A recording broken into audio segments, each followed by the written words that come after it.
إذا راكي حابة يولوا ياكلوا لك أجنحة الدجاج مقرمشة بنان وفي الدار، ديري لهم هاد الوصفة اللي تجي بزاف بنينة مع تتبيلة هايلة، تقدري تستعمليها في نيمبورط كال مورسو تاع الدجاج. تبعي معايا الوصفة وان شاء الله تعجبك.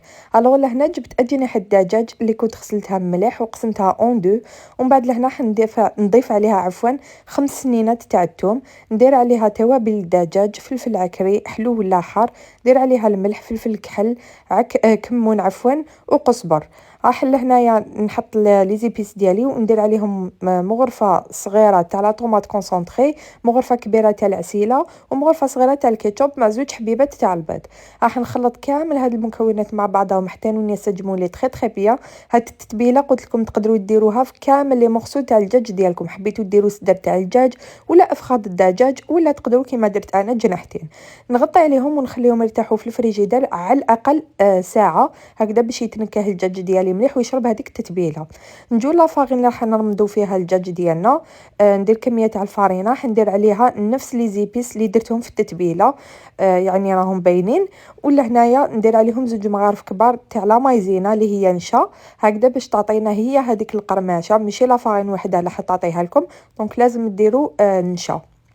نحطها على جهه، نجو نخدموا لاصوص اللي راح نرفقوا بها هاد الاجنحه تجي بزاف بنينه. دونك درت علبه تاع وقت طبيعي مع 3 مغارف كبار تاع لا مايونيز، تقدروا ديروا تاع الدار. ندير عليهم سنينه تاع الثوم ما تكونش كبيره بزاف، شويه تاع المعدنوس، عصره تاع نص حبه قارص، ندير عليهم الملح وفلفل الكحل. اللي حبت دير فلفل عكري تقدر دير بيان سور.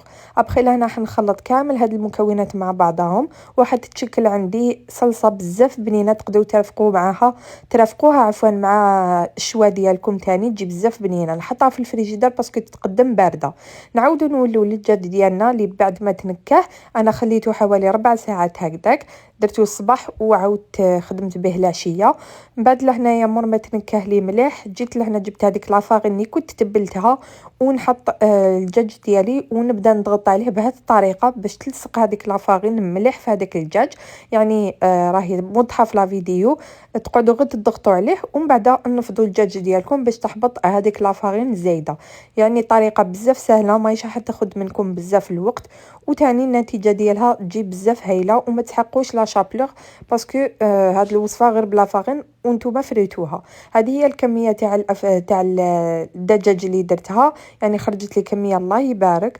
من بعد لهنا جبت كميه تاع الزيت، انا كنت درت فات طرنجره اللي حبت تقلي في الكسرونه تقدر، المهم تكون الزيت يعني غامقه، ما يكونش في زيت قليله. ونقص لها النار، يعني نديرها على النار متوسطه قريب هاديه، نخليها تسخن مليح باش نحط الدجاج ديالي، ونبقى في كل مره نقلبو. راح تاخذ منكم شويه وقت في الطياب هكذا باش يطيب لكم حتى للداخل، يعني ما يطيب لكمش غير من برا برك ومن الداخل يبقى لكم خضر.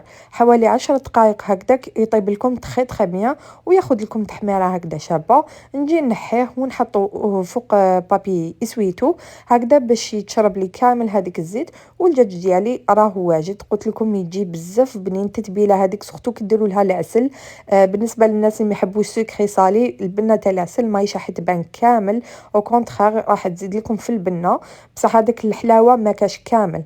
دونك انا قدمته بهذه الطريقه مع شويه الفخيت، رشه تاع المعدنوس، هذيك الصلصه مع صلصه الكيتشوب، وزدت تاني شويه لا سالاد. والتزيين وطريقه التقديم تبقى اختياريه، يعني ما تخافوش من هذه الوصفه، حطيب لكم حتى للقلب. نتمنى تعجبكم الوصفه وتجربوها وتشاركوني تطبيقات ديالكم. ما تنسونيش بجيم وكومونتير. باي باي.